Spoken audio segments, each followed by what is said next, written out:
Hey, welcome back to my channel Duct Tape Mechanic and to another episode of my series Free on Facebook, a series of videos in which I find things for free and I show you how to repair them, recycle them, or repurpose them in another manner. In this video I got this Whirlpool washer that's leaking transmission oil. So if this video helps you, make sure to subscribe to my channel for more DIY and tinkering videos. Here's the washer in question. I ended up picking up a matching set. So most of the time, from my experience, if there's a matching set that people are trying to get rid of, only one of the two is bad. In this case, the dryer had a bad belt, and actually the motor pulley on the what was eating away at the belt, so I replaced the motor pulley on the belt, and as you can see, it's nice and clean and it's working good.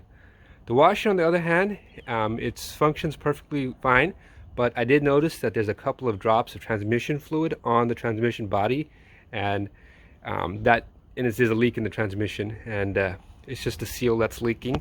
That's what we'll be fixing this video. Most likely the owner probably didn't even know about this leak because it's so small, but it will get bigger, I should say, and it's a fairly easy fix, so we'll take care of that next. Alright, so the first thing I'm going to be doing is removing the two screws from the back and taking off this front cover.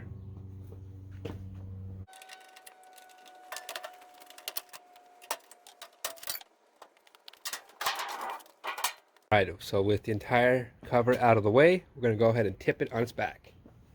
With the washer on its back, we can take a look at the transmission, which is this metal piece right here. If you look carefully, there's a couple of drops of transmission fluid on there. And just wanted to say that if you notice that there's a big old pool of transmission fluid underneath your washer, the repair I'm about to show you, it won't work. What you'll have to do is you'll have to take the transmission off, and then this is what it looks like when the transmission is out of the washer.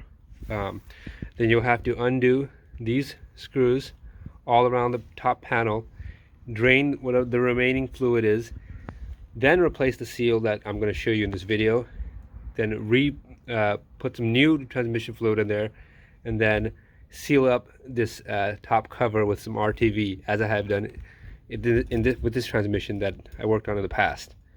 So there's a couple of different videos out there showing you how to do that more extensive repair, but since this washer didn't need it, I figured out this would be a good video to show on a washer that needs a new transmission seal but doesn't really need new transmission fluid or more transmission fluid, because there's only a couple of drops on the actual body itself and it doesn't leak any fluid onto the ground.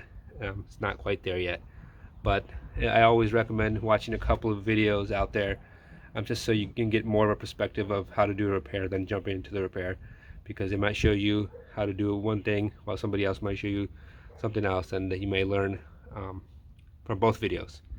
So like I said, this video is more for if you have a small leak like this. If you notice that there's just a couple of drops on the transmission, whereas if you had a larger leak, you would have to take it off completely, like I did with this one, and then remake that seal with some sort of RTV. Alright, so the next step, I'm going to take off the drain pump and the motor and expose the transmission.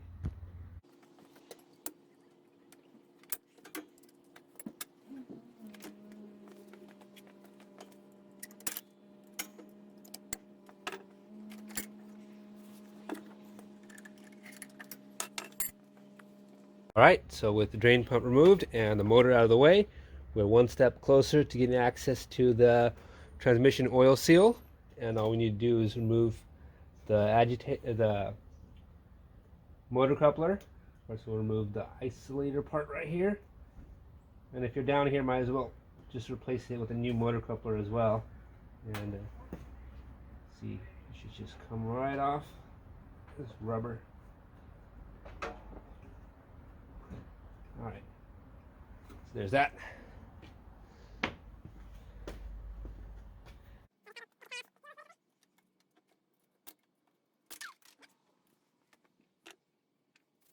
Alright, so with the drain pump out of the way, the motor coupler, and the isolator all out of the way, we're going to take a look at our transmission seal. As you can see, there it is, and it is certainly leaking a little bit right there. So that's a good sign that at least we found the leak. And there it is. All right, so what we're going to do is we're going to remove the old seal, and to do that we're going to kind of use a screwdriver and pry it up. All right, so hopefully I've zoomed in well enough with my camera so you can see what I'm doing, but I'm just going to be prying up this old seal right here.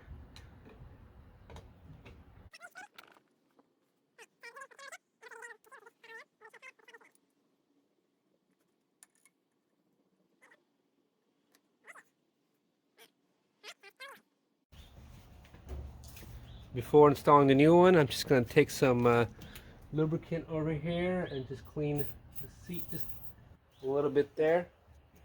Make sure we have a good sealing surface.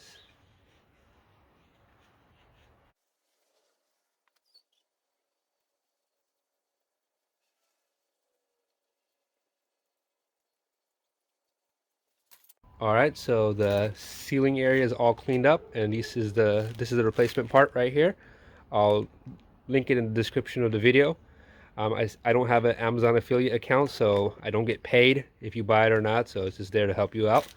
But it does come with two seals. This is for the older style transmission, and this is for the more newer one. So this is the one that we'll be using, and we'll go ahead and take this out of the package and then install it. And to help seat the seal, it helps to have a 13th 16th inch socket that will fit right over, and then we'll just take a hammer and pound it into place. So this is what the seal looks like. On the other side, this side goes down, so on the input shaft of the transmission it'll fit right over like this with this side down, and then we'll just fit it over, then just tap it into place with that socket.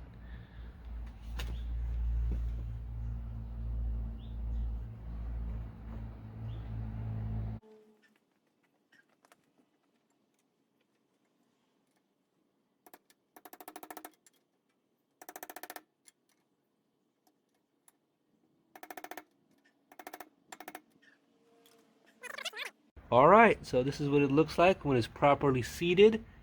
Nice and even, and looks like it's going to seal up just fine. So like I said, this is a good time to replace the motor coupler as well. This one looks like it's in pretty good condition actually, and but anyways, that'd be a good thing to do. Anyways, I'm gonna clean everything up here, put everything back together, stand it upright, and give it a couple hours, come back and take a look, see if there's a leak or not. That should take care of it. Alright, so I've got some duct tape delicates in there, and the machine's going pretty good, and there's no transmission leak down here. I checked it by putting my hand down there and taking a look. So far so good. Yeah, but I did discover the water down here. Turns out that outlet hose right there was leaking, and the previous owner, I didn't see this the first time around, but they patched it using some electrical tape. So we got a electrical tape mechanic over here as well, but anyways, I replaced that hose, and that's kind of expected when you pick up used things. It's typically more than one problem. But so as far as the transmission is concerned, it looks like it's a-okay, and the machine is working as it should. So if you have a transmission leak and you're worried about throwing away your machine, try changing that seal first. If this video is helpful, make sure you hit the thumbs up sign.